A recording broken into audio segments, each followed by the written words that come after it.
Hi everyone, today we are going to make a chickpea, feta, avocado, and a bunch of other stuff salad. And one of the things I talk about a lot, quite frequently in fact, is nutrient density. So if you're going to eat and put food in your mouth, and every food is a choice, then why not pack it out with nutrition?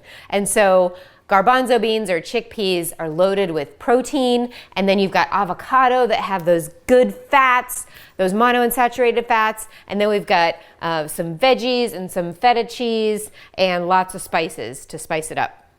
And some olive oil too. Again, you never want to heat olive oil, but in something like this, it's going to be amazing. So I'm going to start out with, I have a can of garbanzo beans here, and I'm just going to get all of the liquid out of them. I know you can't see what I'm doing here in the sink, but that's okay.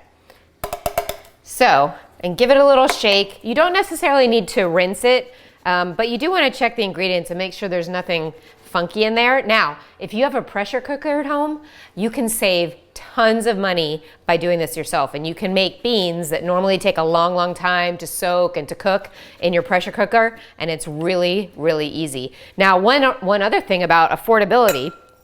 So people will say to me, well, I can't afford to buy all the healthy meats. Well, something like this, garbanzo beans, are loaded with protein, and they're going to be pennies on the dollar. So this is a really good way, again, to get a nutrient dense, you can make this into a meal, or this could be a side dish without spending a lot of money. I mean, beans are really, really cheap, right? Okay, so I have about a half of a cucumber here that I'm going to throw in. And I'll post the recipe down in the comments, but it calls for green onions, which I don't have. And that's one thing, guys. If you see a recipe and you're like, oh, I can't make it, I don't have all the ingredients. You can leave out an ingredient depending on what it is, or you can improvise and use what you have. So I have red onion here, which I happen to love anyway. So I'm putting a little bit of red onion here. If you have green onions, that would be awesome as well. Okay, so I'm putting that in, and then I'm going to do the juice of a lime in here as well. So we're kind of making a dressing with the olive oil and the lime. Now, I also want to say real quick about knives. You need to have a good set of really sharp knives. Now you're like, well, a sharp knife, that's kind of scary. But you have a better chance of cutting yourself with a dull knife when you're trying to saw away than with a nice sharp knife. So I invested in these really great knives. It needs to feel good in your hand. I love these global knives, but you want to make sure that it's sharp. And then having tools in the kitchen is a really good idea. It makes your job and your cooking experience easier. So this is a little, like a citrus reamer, they call it. So all I'm going to do, and limes are great because there's usually not a lot of big seeds in there, but I'm going to kind of watch it. And you just ream it around just like this, get all the juice out.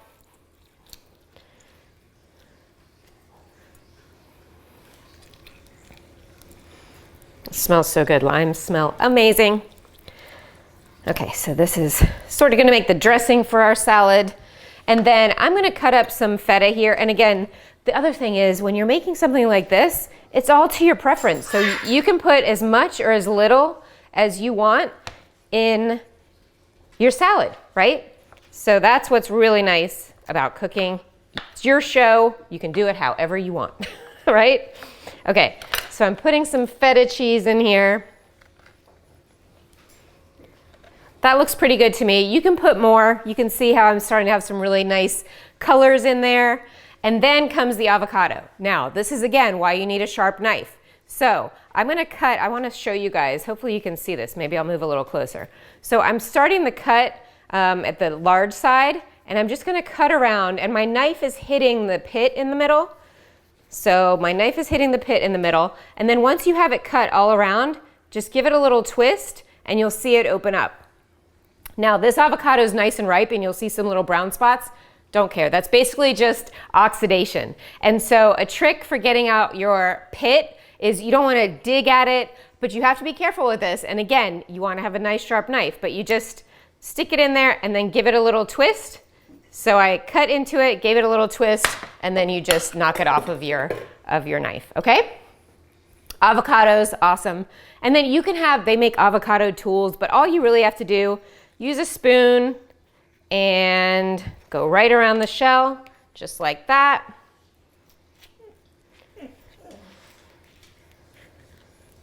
Okay. And then we're going to cut that up. Cut my avocado up here. And I like lots of avocado. If you have little brown pieces, you could just throw them out. This is a very ripe avocado. Do you guys know what the trick is with avocados, right? You buy them and they're not ripe yet, and then you go to grab them the next day and they're too ripe. Like, that's the joke with avocados. But you know what?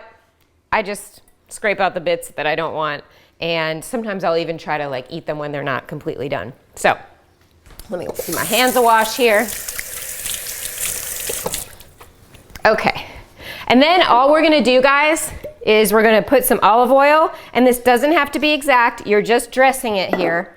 And we have the lime juice in there, and then I'm gonna put some salt and some pepper. Now, the recipe calls for fresh parsley, which I don't have right now, so I'm gonna use a little bit of dried parsley. But guys, if you have fresh parsley or fresh herbs, they make everything taste amazing. They make everything taste amazing. And so, you know, if you can do it, great. If in the summertime, just have, you know, make yourself a little herb garden, or if you have it in your house, that's fine, on your kitchen counter. And so I'm just gonna mix this up. Now, other things that you can put in there, I like spicy, so I'm gonna put a little crushed red pepper in mine as well. And so this can be a great side dish, or this could be, you know, this could be part of a meal. You could put some greens in there. You could have it with a soup. So it's gonna be really tasty. Lots of nutrition in here with the chickpeas and the cucumbers and the avocados. So you can't go wrong with this. You saw this, it literally, I was talking, but it took me like 5 minutes to pull together. You don't wanna put the avocados in too early if you're gonna stick it in the fridge. So save that for the last ingredient if you're gonna try to store this. But this could easily go in a lunchbox or on the go with you. And again, get creative with it, but look to things like this where you can kind of clean out your refrigerator, put everything in here, still get lots of flavor and lots of nutrition. And this was super easy, guys. Anyone can do this, I promise. You don't even have to heat up the stove or the oven or anything. It's great. So give it a try and let me know what you think. The recipe will be in the comments.